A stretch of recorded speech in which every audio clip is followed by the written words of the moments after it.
Ya. Ingeniera, muy buenas tardes. Grupo Escaudal nos ha tocado exponer. Somos 5 participantes, de las cuales voy a comenzar yo. Mi nombre es Pincoima Rutcarina. Por favor, pase la siguiente.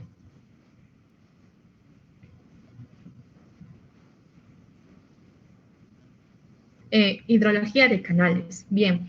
El flujo de agua en un conducto puede ser flujo en canal abierto o un flujo en una tubería. Estas dos clases de flujos son similares en muchos aspectos, pero esto se diferencia en un aspecto muy importante, como lo dice, ¿no? El flujo de canal abierto debe tener una superficie libre, en tanto que el flujo de tubería no la tiene, es una diferencia, ¿no?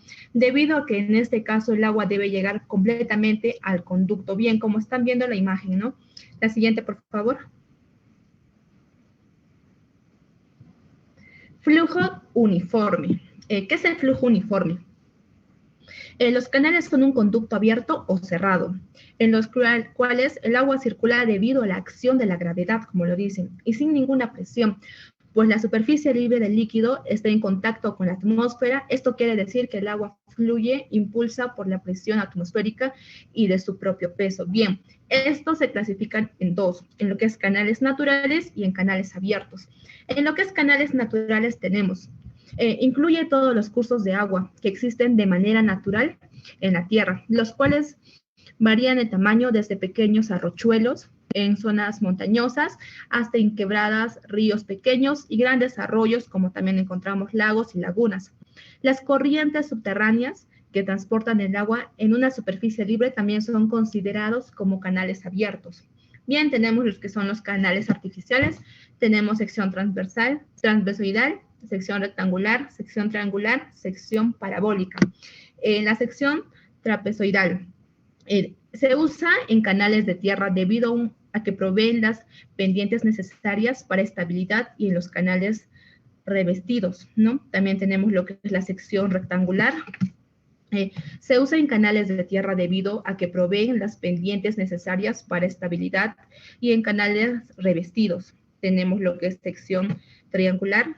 Es una cuneta revisada en las carreteras. También en canales de tierra, pequeños fundamentales, la facilidad del trazo, y también encontramos lo que es la sección parabólica. La sección parabólica se emplea en algunas ocasiones para canales revestidos y en forma que toman aproximadamente muchos canales naturales y lo que se emplea. Siguiente, por favor. Canales de riego por función. En los canales de riego por función encontramos 3, lo que son canal de primer orden, canal de segundo orden y canal de tercer orden. En lo que es canal de primer orden, llamado también así, canal de primera o de derivación, y se traza siempre en pendiente mínima, y en lo que normalmente se usa para un solo lado, ya que por el otro lado da como terreno a altos cerros.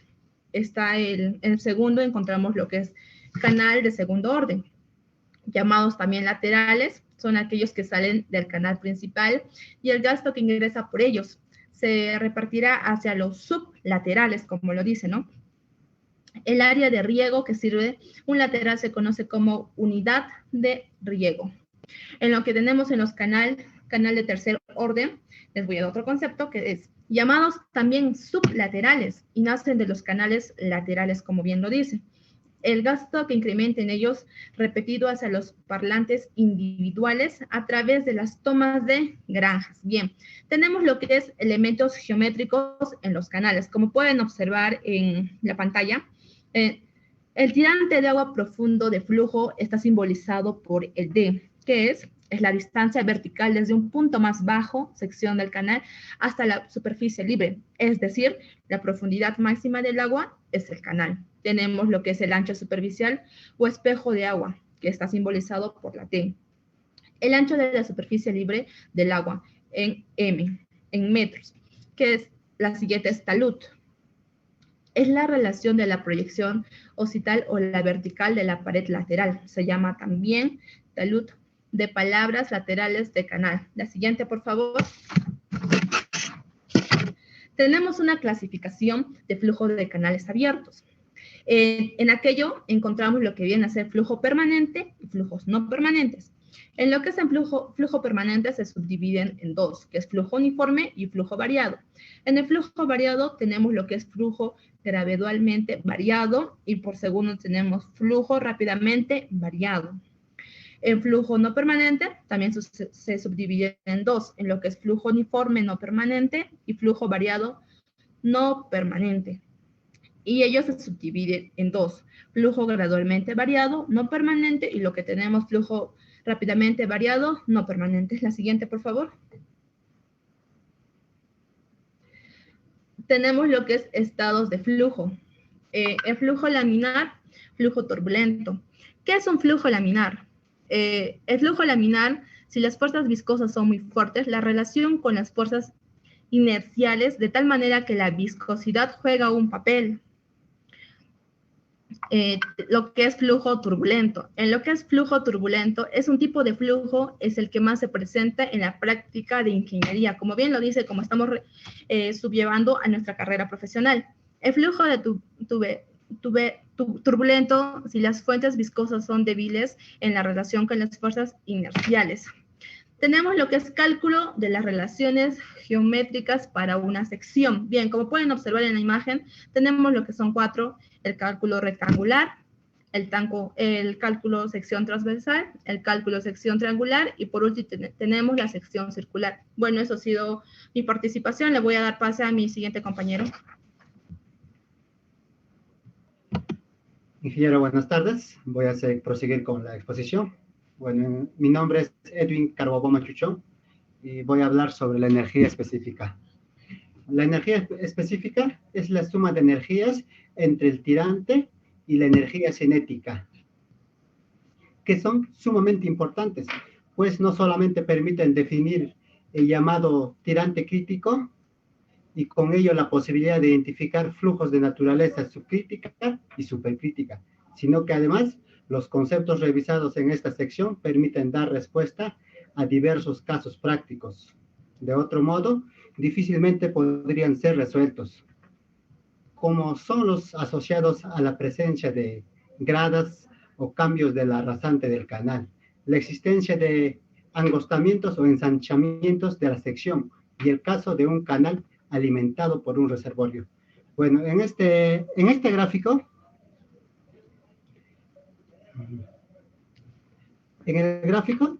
podemos observar que la energía específica es la tirante más la energía cinética a la cual va a llegar, la cual está representado por velocidad al cuadrado sobre 2G. El siguiente. Bueno, para hallar la relación de la energía específica, vamos a tener un caudal constante para calcular el tirante crítico. Bueno, para nuestro caso, que sea lo más comprensible posible, vamos a tomar una sección transversal de un canal en forma rectangular, donde la energía específica está dado por Y más velocidad al cuadrado sobre 2 veces gravedad, como ya le había dicho en el anterior. Entonces, por lo tanto, si como esta velocidad podemos despejar de acá, donde el caudal es igual a velocidad por área, reemplazándolo, llegaríamos a esta fórmula.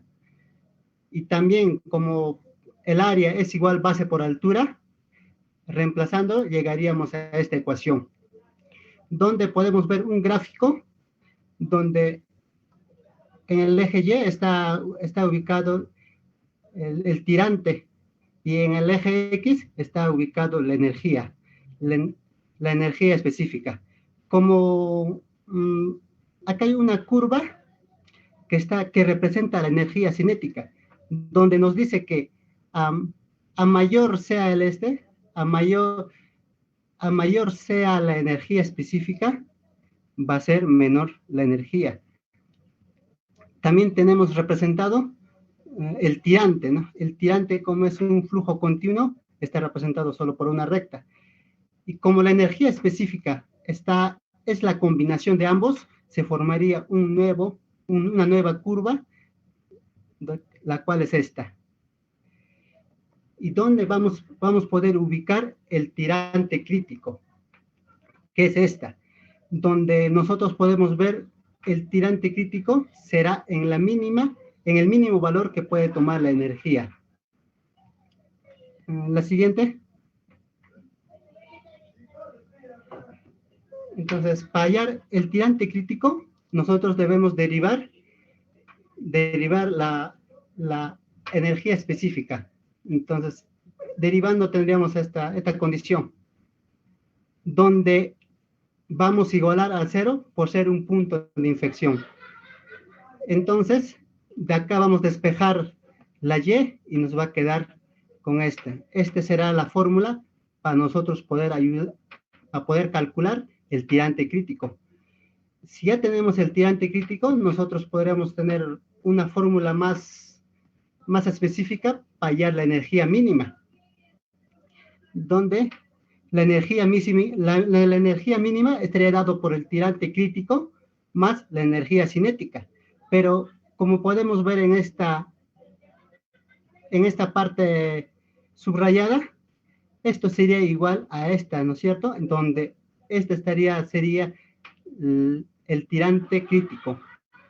Por tanto, si reemplazamos, nos quedaría así, donde la energía mínima sería igual a 3 medios sobre el tirante crítico.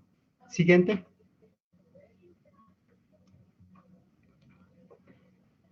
Entonces, mediante este gráfico podemos observar los regímenes de flujo, donde por teoría nosotros sabemos que el tirante crítico es cuando el número de Fromms es igual a 1.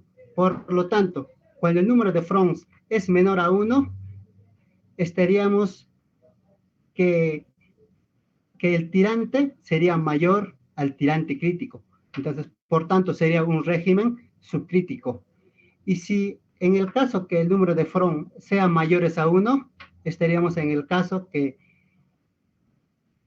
el tirante serían de menores valores que el tirante crítico. Entonces estaríamos en un régimen supercrítico. Siguiente. Bueno, le voy a dar paso a mi compañero. Bueno, ingeniero, cordial saludo, ingeniero Bendezú. Mi nombre es John Roger Manjevilca Aspur. Voy a continuar con la exposición. Fuerza específica o función de momentum. La fuerza específica expresa el momentum del flujo que pasa a través de la sección del canal por unidad de tiempo y por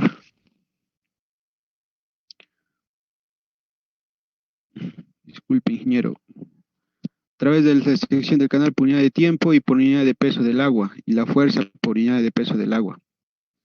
¿Qué nos quiere decir esta de fuerza específica? La fuerza específica nos da una fórmula que es el caudal entre la gravedad por el área más la tirante por el área, que es igual al caudal al cuadrado entre gravedad por área, el área 2 en el punto 2, o sea, se trata de establecer dos tramos.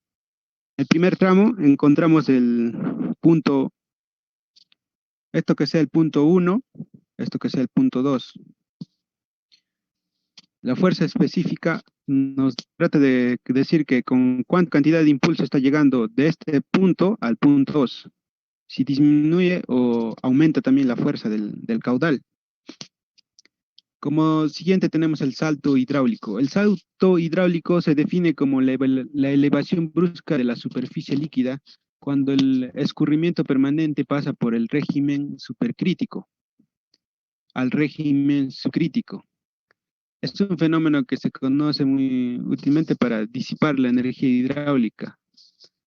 Por ejemplo, acá el régimen supercrítico nos dice que el número de Fromms es mayor a 1 y el régimen subcrítico es menor a 1. Y el régimen crítico es igual a 1, el número es igual a 1. Acá nosotros podemos, para el salto hidráulico nos dice cómo podemos colocar los amortiguadores, los que van a disminuir la fuerza del caudal, en qué punto, en qué lugar podemos poner esos. Para eso es el salto hidráulico, nos dice para disminuir la potencia de la erosión del agua. Como siguiente tenemos la ecuación de la continuidad. Es una fórmula: base por tirante por el volumen es igual a la base por el tirante 2 por el volumen 2. La base y la base se simplifican. Acá, como se está viendo, se simplifican la base y nos va a quedar solo el tirante 1 y el volumen 1 es igual al tirante 2 por el volumen 2. Ya, la ecuación de momentum, la fuerza específica del punto 1 menos la fuerza específica del punto 2 es igual a la masa por el volumen del punto 2 menos el volumen del punto 1. Acá, despejando la fuerza específica de 1 menos la fuerza específica de 2, nos va a dar la ecuación para poder hallar el tirante del punto 2, que es esta fórmula. Siguiente, compañero. Acá, la clasificación de los números de Froh. Cuando es crítico, el número de Froh es igual a 1, o sea que la corriente del caudal del agua es así, es tranquilo, no es alborotado. Cuando es ondulante, como se ve en la imagen, el número de Froh es de 1 a 1.7, ondulante. Cuando el número de Froh es igual a 1.7 a 2.5, se le considera débil. El número de Froh cuando es igual a 2.5 a 4.5 se le considera oscilante, y estable cuando es de 4.5 al 9. Si es mayor de 9 ya es fuerte. Acá vemos la eficiencia. La eficiencia del punto 1 entre la eficiencia del punto 2. Podemos hallar la eficiencia con el número de Froh en el punto 1 y en el punto 2. La altura del, del tirante y altura de las cotas. Longitud del canal rectangular. La longitud, si es constante, solo se resta con los tirantes del punto 2 menos el punto 1. La constante es 5 cuando el resalto no es oscilante ni fuerte. Acá con esta parte, la constante se utiliza. Si es 6, el resalto es oscilante o fuerte. No, cuando es 5, no es oscilante. Acá vemos unos ejemplos de cómo se está distribuyendo el salto hidráulico. Por ejemplo, acá en el punto 1, el control del agua arriba compuesta deslizante, flujo rápidamente variado. Cuando trasciende, flujo gradualmente variado, flujo rápidamente variado. Acá es el control de resalto hidráulico. Y cuando pasa de este punto ya el flujo es gradualmente variado y el flujo rápidamente variado. Cambia. Acá en otra parte, cuando tenemos una pendiente más pronunciada, tenemos el control del agua que está arriba a una profundidad. Acá se le conoce como flujo rápidamente variado, flujo gradualmente variado, en esta parte. Y en esta parte, flujo gradualmente variado. Y sigue así avanzando al resalto hidráulico, que es esta parte, que es flujo rápidamente variado. El flujo subcrítico está en esta parte y el flujo gradualmente variado está avanzando y termina en el flujo rápidamente variado, que es el control de desagüe. Sería todo por mi parte, ingeniero. Le voy a ceder a mi compañero. Gracias.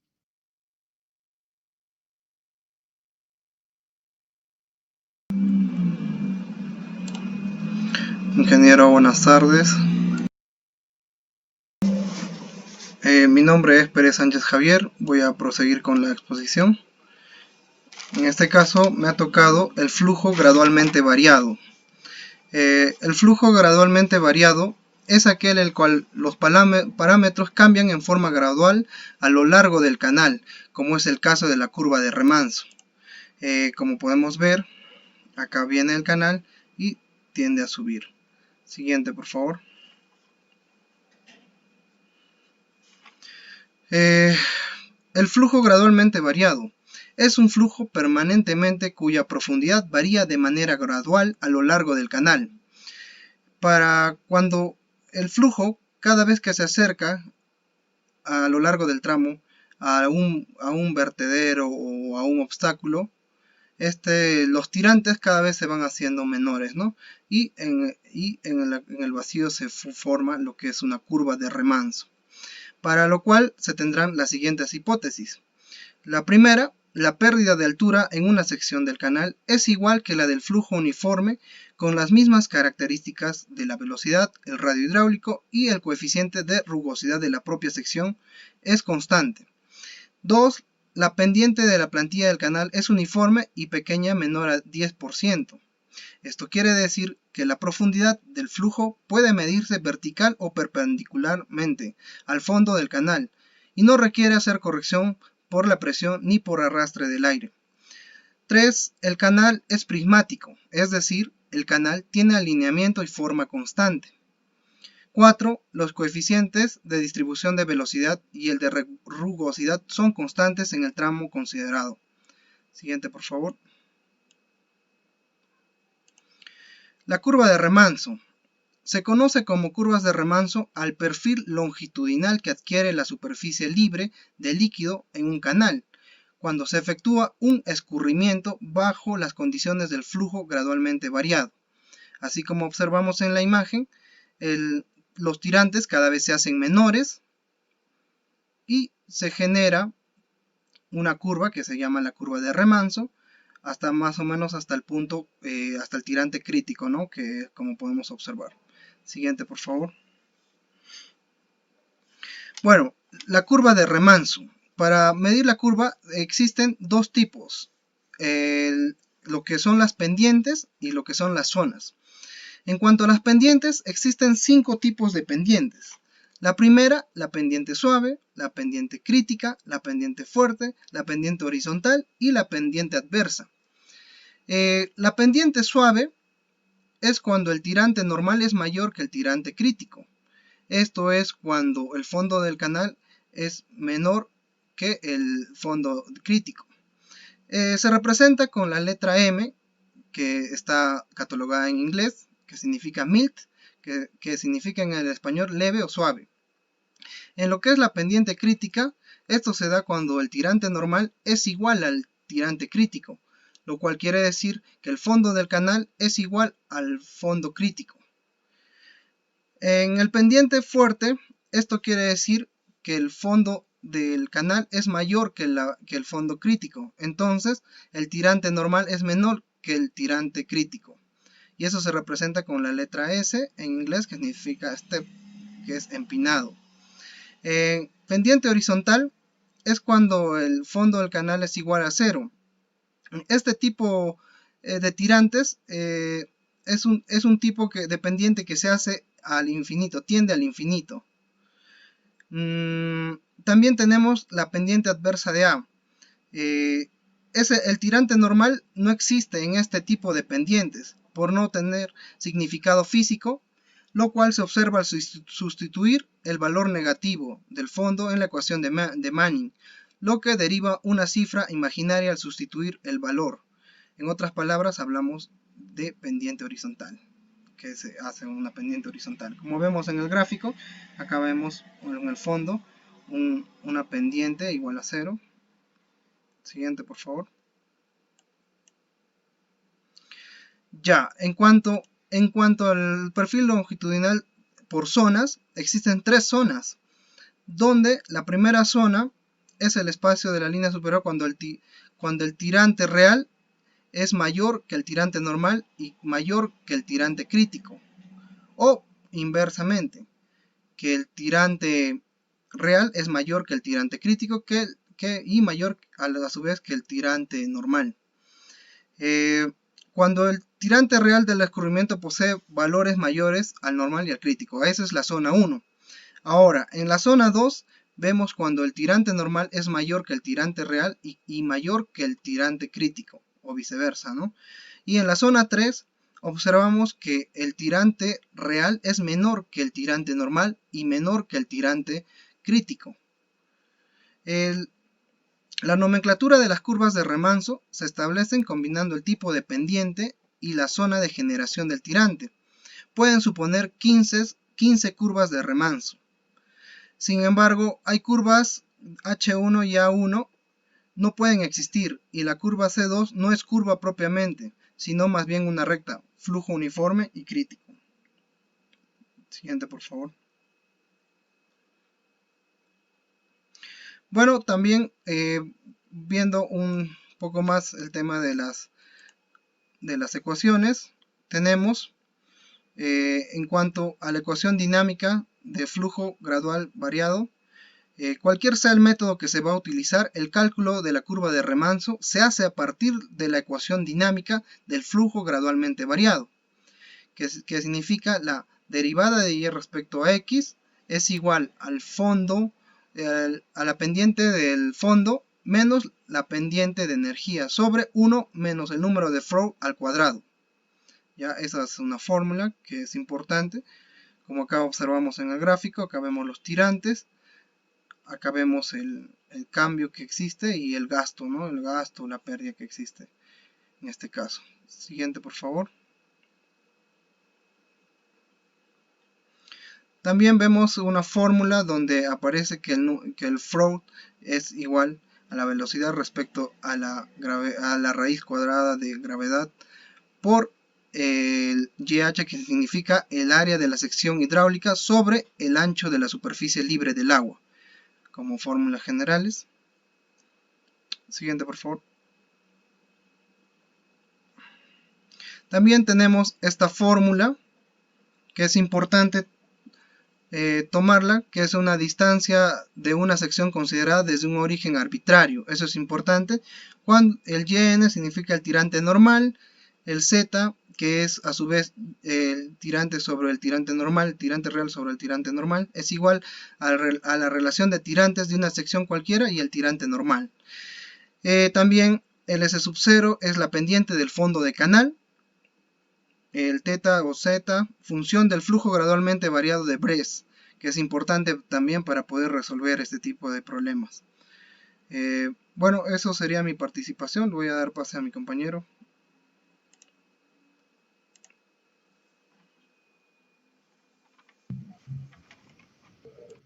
Ingeniero, buenas tardes. Prosiguiendo con la exposición, mi nombre es Sarmiento Ruiz José Sumán. Vamos a resolver un ejercicio para tener un poquito más claro sobre los temas que hemos tratado.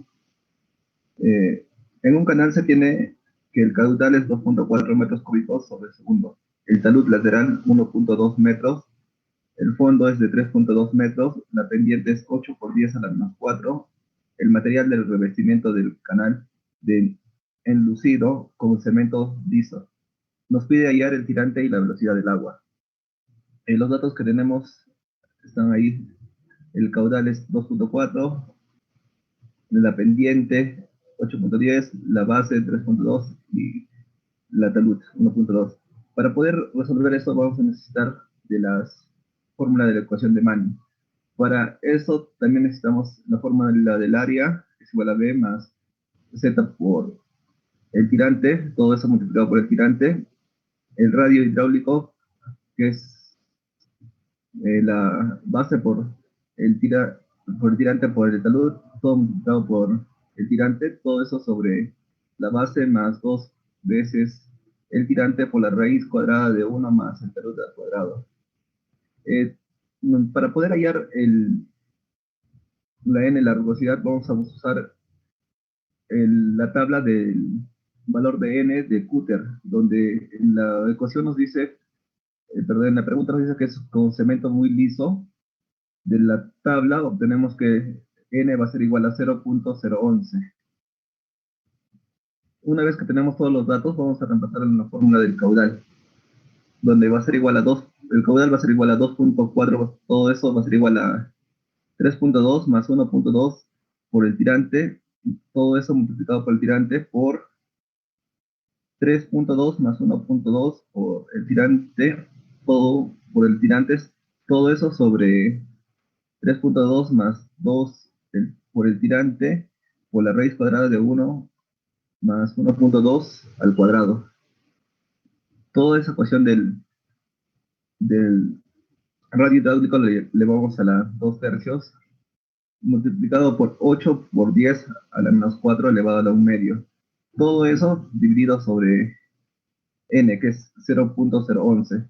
Resolviéndolo con la calculadora, vemos que el tirante va a ser igual a 0.62 metros. Ese es uno de los primeros datos que nos piden resolver. Ahora, para poder hallar la velocidad, primero sabemos que la velocidad es igual al caudal sobre el área, de donde el área, reemplazando los datos en la fórmula, el área es igual a B más el tirante por la talud, todo eso multiplicado por el tirante. Reemplazando los datos, obtenemos que el área es igual a 2.45 metros cuadrados.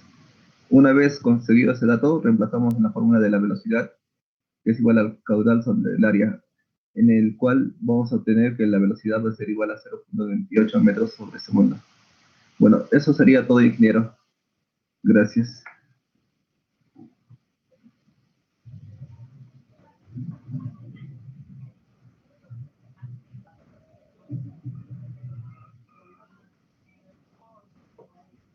¿Ya?